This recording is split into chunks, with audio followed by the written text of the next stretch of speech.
हिमाचलियों पर लगातार हमले में आ गया और हिमाचली किस तरह से अपने आप को वहाँ पर खासतौर पर स्टूडेंट है वो अपने आप को सुरक्षित महसूस कर रहे हैं। देखिए, पिछले कुछ महीनों से चंडीगढ़ में जो हिमाचल के छात्र पढ़ते हैं उन पे लगातार जो मैंने देखा है कि उनके खिलाफ हमले हो रहे हैं और अभी पिछले कुछ महीनों में 2 हत्याएं जो है चंडीगढ़ और चंडीगढ़ के साथ लगते क्षेत्र में हुई है। एक बच्चा तो मेरे चुनाव क्षेत्र का था और एक सोलन का।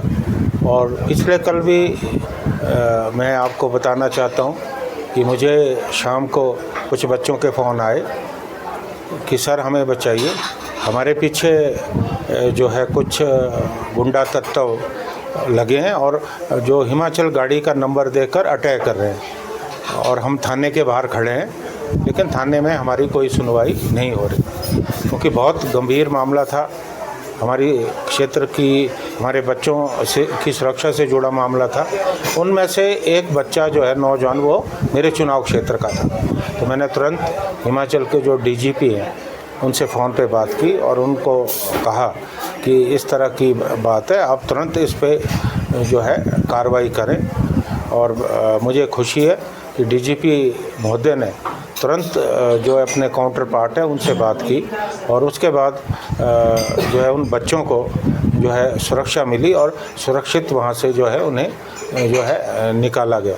तो मेरा ये मानना है कि पिछले कुछ दिनों से जो इस तरह की वारदातें वहाँ हो रही है, हमारे जो क्षेत्र से बच्चे वहाँ पढ़ रहे हैं, तो पेरेंट्स उनकी सुरक्षा को लेकर बहुत ज़्यादा चिंतित है। बहुत असुरक्षित बच्चे वहाँ महसूस कर रहे हैं। कुछ पेरेंट्स के मुझे फ़ोन आए कि हम अपने बच्चों को चंडीगढ़ नहीं भेजेंगे। तो चंडीगढ़ सबसे ज़्यादा सुरक्षित शहर है और चंडीगढ़ के आसपास के जो क्षेत्र हैं वहाँ भी मुझे लगता है कि सुरक्षा पुख्ता होनी चाहिए। चंडीगढ़ तो यूनियन टेरिटरी है। तो मेरा हिमाचल सरकार से भी आग्रह है कि तुरंत प्रभाव से जो चंडीगढ़ का एडमिनिस्ट्रेशन है, पंजाब का एडमिनिस्ट्रेशन है, उनसे बात करें और इस तरह की जो घटनाएं हैं उनकी पुनरावृत्ति ना हो, इस बात को जो है सुनिश्चित करें। पहले आप हिमाचल राजधानी की बुनियाद को ही कमज़ोर करने की कोशिश की जा रही। कोई 3 मंत्री है शिमला से, कोई बोलने को राजी नहीं है। विक्रमादित्य उल्टे तर्क दे रहे हैं कि शांता कुमार भी ले गए थे, धूमल साहब भी ले गए थे अलग अलग दफ्तर। आपका क्या दृष्टिकोण है? क्या यहाँ से दफ्तर शिफ्ट कर तो जहाँ शिफ्ट किया जाएंगे, क्या वहाँ तर्क ये दी जा रहा भीड़ भड़ाका होगा? क्या वहाँ नहीं होगा जहाँ दफ्तर शिफ्ट करेंगे? गाड़ियाँ होगी, तमाम कर्मचारी आएंगे। आपका इस पर क्या दृष्टिकोण है? देखिए, मैंने तो इसमें स्पष्ट रूप से बात पहले भी कही है कि जो बड़े ऑफिस हैं वो कोई भी शिफ्ट नहीं होना चाहिए। उसका सबसे बड़ा कारण ये है कि शिमला देश की राजधानी है। अगर कोई भी व्यक्ति, और शिमला साझा है, शिमला को किसी क्षेत्र विशेष के साथ नहीं जोड़ा जाना चाहिए क्योंकि पूरे प्रदेश से कर्मचारी यहाँ आकर नौकरी करते हैं और बहुत सारे लोगों के मकान भी हैं। तो इसे क्षेत्रवाद के साथ जोड़ने की ज़रूरत नहीं है। और क्योंकि शिमला प्रदेश की राजधानी है, यहाँ पूरी सरकार बैठती है और जो दूर दराज के क्षेत्र से यहाँ काम कराने आते हैं तो उनके बहुत सारे काम निकलते हैं क्योंकि सरकार भी है, दूसरे और भी दफ्तर हैं। तो जो मुख्य दफ्तर है वो यहाँ से नहीं जाने चाहिए। अगर कोई इक्का दुक्का कोई जो कम महत्वपूर्ण दफ्तर है वो जाएं, उसमें किसी को कोई आपत्ति नहीं है। लेकिन ऐसे दफ्तर जिससे आम लोगों को काम पड़ता है वो मुझे लगता है शिमला से शिफ्ट नहीं होने चाहिए। ये मेरा व्यक्तिगत दृष्टिकोण है। और ऐसा नहीं है, मेरी कई जो हमारे मंत्री हैं शिमला के, उनसे भी बात हुई है और वो भी इस बात से सहमत है।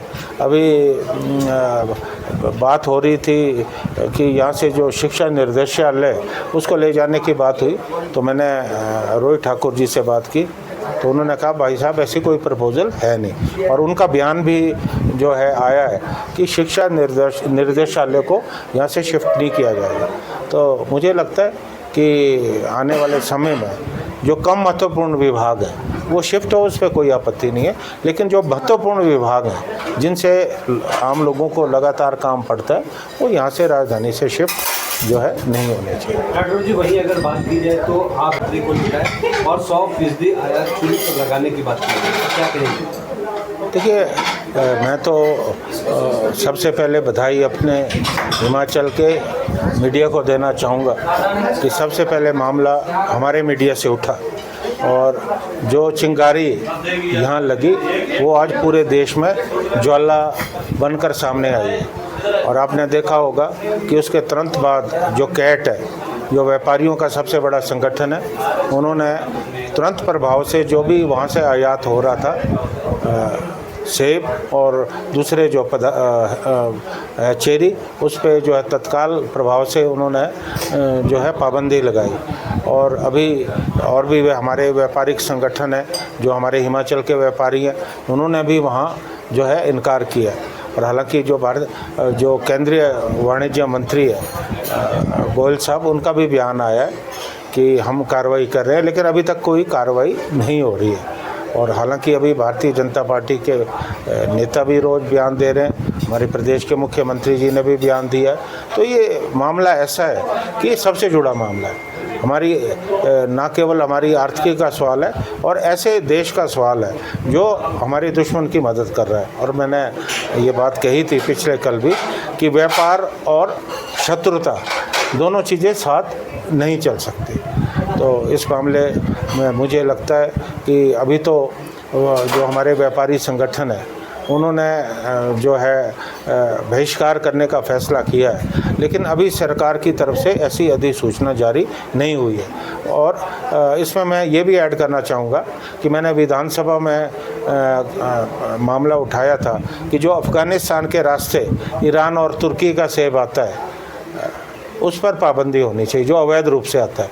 क्योंकि अफ़गानिस्तान के साथ हमारा समझौता है, वहाँ बिना किसी शुल्क के जो है आयात और निर्यात होता है।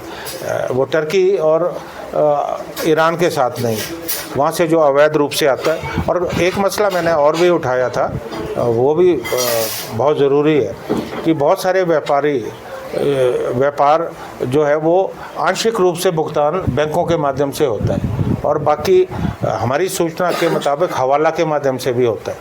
और हमें इस बात का पूरा संदेह है कि हो सकता है कि वो जो हवाला की रकम है वो कहीं ना कहीं हमारी जो देश विरोधी जो तत्व गतिविधियां चला रहे उन तक पहुंचता है।